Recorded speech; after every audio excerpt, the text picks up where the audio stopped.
Yes, brother. Good evening, sir. My name is Rohit Raina, sir.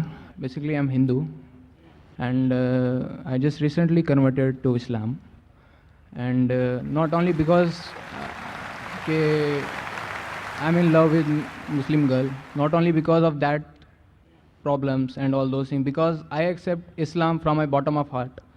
And I tell you frankly, I don't know about Arabic, I don't know about Urdu from the very initially. And I don't know about the Sanskrit also, because I am from the Hindu background. Now I want to learn about Islam, not only because I am going to be married a Muslim girl. And why the controversies are there so much in the nature that people are creating. Not God is creating that controversy, and not God is not giving the message to people that do all those. If a non-Muslim marry a Hindu Muslim girl, and if a non-Muslim Hindu marry a Muslim girl, so why the controversies are there? And if I accept Islam, then there is no problem in their family also. So why there must be a lot of controversies? So please explain me. That's the question that Alhamdulillah accepted Islam recently, and you're in love with a Muslim girl, but that was not the main reason he accepted Islam at the bottom of the heart. He says he doesn't understand Arabic, he doesn't know Sanskrit. Whether it's not compulsory that you should know Arabic to go to Jannah. It's not compulsory. But at present I am translating English Arabic. Whether, as I said, it's not compulsory for a person to know Arabic as a language to go to Jannah. I said if you know Arabic, you can understand the Quran the best. If you don't know Arabic, read the Quran in the language you understand the best. If you know English, read the English translation of the Quran. If you know Hindi, read the Hindi translation of the Quran. What you'll have to do is minimum what is required for your Salah. Salah is one of the important pillars of Islam. What is required for Salah, that much at least you should memorize. Because when you worship Allah subhanahu wa ta'ala in your Salah, you have to say in the original word. If you translate, the translation may be wrong. So besides this, knowing is not compulsory, but read the translation of the Quran in the language you understand the best. As far as the main question is concerned, that why this controversy, you have accepted Islam, so what's the controversy? As far as the Muslims are concerned, there's no controversy. No, I am not telling about the Muslim controversy. I am telling about the Hindu controversy. Why?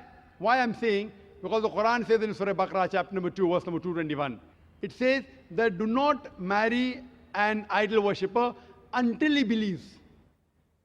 A believing man, even if he's a bondsman, even if he's a slave, he is far better than an idol worshipper, even if he allows you. And the same is vice versa for the girl and for the boy. The reason is that if you have a vehicle and one tire is of the bicycle and the other of the truck, how will the vehicle run? But naturally, all the tires should be similar, but natural, any good, pious girl would want that the husband also goes to Jannah, go to paradise. So if she has found the way to paradise, that's acquire peace by submitting her will to Almighty God, that's what she may have requested you, and that's the reason you accepted Islam. As far as the Hindus are concerned, you have to show them my video cassette. Similarities between Islam and Hinduism. What I tell them, people talk about interfaith. I tell them, at least agree. I tell the non-Muslims. I don't believe in interfaith dialogue that Islam is the same religion as Hinduism, as Christianity, all are same. I don't agree with that. I, being a student of comparative religion, I know the differences. What I tell them, at least agree that one book is 100% the word of God. So the Christian will say, I don't mind agreeing that Bible is 100% the word of God.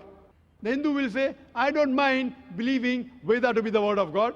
The Muslim will say, I don't mind agreeing that Quran is the word of God. So I tell them that whatever is common in all these scriptures, let us agree to follow 100%. What is different, what is contradictory, we can discuss tomorrow. At least what is common, let us agree to follow 100%. And when we read these scriptures, all these scriptures say that there is only one God. All the scriptures say Almighty God has got no images. He has got no idol. He has got no statue. So let us, all of us, agree to believe and worship one God who has got no image, who has got no idol. All the scriptures, whether the Vedas, whether the Bible, whether the Quran, they say that the last and final messenger is Prophet Muhammad, peace be upon him.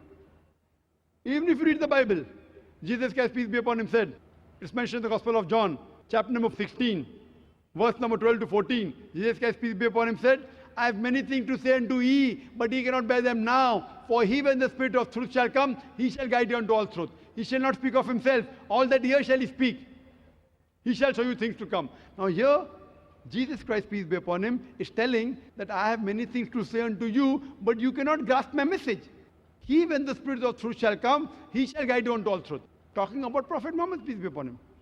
The scriptures of all the major world religions, Hinduism, Christianity, Judaism, Islam, all of them say there's one God, you have to worship him alone, and the last and final messenger is Prophet Muhammad, peace be upon him. So if all the religious people read the scriptures, inshallah, this conflict would be solved, and all of them would acquire peace by submitting their will to Almighty God. Hope that answers the question.